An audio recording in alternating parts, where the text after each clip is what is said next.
Chers auditeurs, Dear listeners, bonjour. welcome in Comme d'Archi Podcast Season 3 Saison 3, dans le monde fascinant des architectes. and in the architectural projects. Je suis Anne-Charlotte Deponte, passionnée d'architecture et docteur des universités en histoire de l'archi. I am one of the spokespersons of Anne-Charlotte, who is a PhD in architecture history. Merci Thank you d'être avec moi aujourd'hui. to be with us today. Et And maintenant, now, lundi en français, place au talent. and Wednesday, let's talk projects. In English, of course.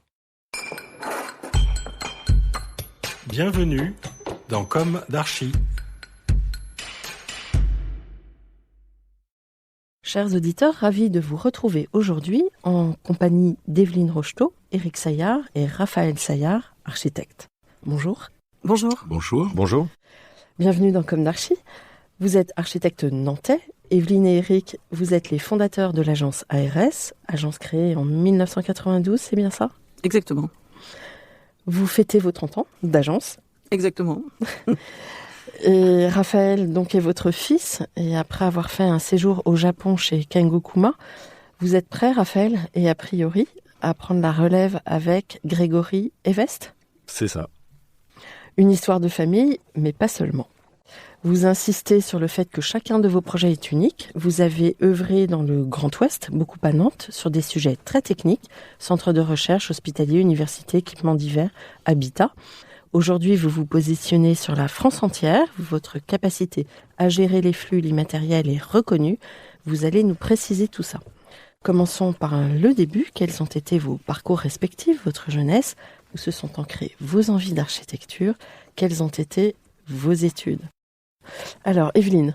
Alors, eh bien écoutez, moi j'ai une jeunesse un peu itinérante. En fait, je me suis beaucoup déplacée dans mon enfance entre Paris et la province. Donc tous les ans, je changeais d'établissement, je changeais de lieu, de vie, de cadre de vie, etc. Et c'est vrai que c'était à chaque fois des découvertes de nouveaux espaces. Et c'est vrai que j'ai toujours été beaucoup attachée à la discipline de l'art, des arts plastiques. Très vite, j'ai voulu m'orienter dans ce domaine des arts plastiques. Après, c'est vrai que à la sortie du bac, les circonstances d'entrée d'accès aux différents établissements m'ont pas permis d'y accéder tout de suite. Donc, j'ai une autre discipline qui m'intéressait beaucoup, c'était les sciences humaines. Et donc, j'ai fait une année de psychologie. Et c'est vrai que cette année m'a beaucoup plu aussi. Avec ces deux disciplines croisées, c'est ce qui m'a amené en fait à faire l'architecture. J'aimais bien le monde de l'art, j'aimais bien la nature humaine et l'acte de construire me titillait beaucoup. Et voilà, donc je suis rentrée à l'école d'architecture de Nantes. Voilà. Éric. Alors, moi, je suis venu à l'architecture non pas par la grande porte, mais par la petite fenêtre. C'est-à-dire que je n'étais pas ce qu'on appelle un élève brillant à l'école. J'étais assez agité, j'ai fait beaucoup de ce qu'on appelle la dyslexie. J'étais pas du tout adapté au milieu scolaire. Il a fallu très jeune que je m'oriente professionnellement. Donc à 14 ans que je décide d'un métier. À 14 ans, vous connaissez pas forcément tous les métiers qui puissent ensuite se présenter à vous.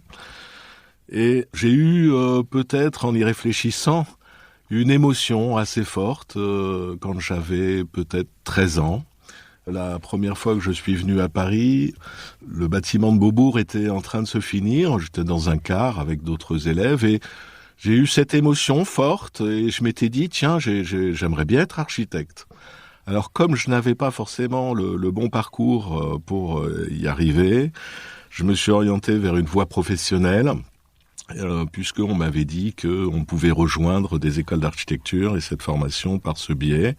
Et donc j'ai fait l'école de Nantes en architecture. Et finalement, tout s'est bien passé durant le déroulement de mes études d'architecte. D'accord. Alors, Raphaël. Alors moi, c'est un peu particulier parce que l'architecture, c'est vrai que j'ai toujours un peu été baigné dedans sans vraiment savoir que c'était de l'architecture, parce que ça a toujours été présent, je pense, dans ma vie par mes parents. Mais bizarrement, j'ai toujours un peu eu cet effet répulsif de l'architecture. Quand j'étais jeune, c'était vraiment pas quelque chose qui m'intéressait. J'ai même des souvenirs de cours de perspective, donc avec mon père, assez traumatisants. C'est vrai que je ne dessinais très peu.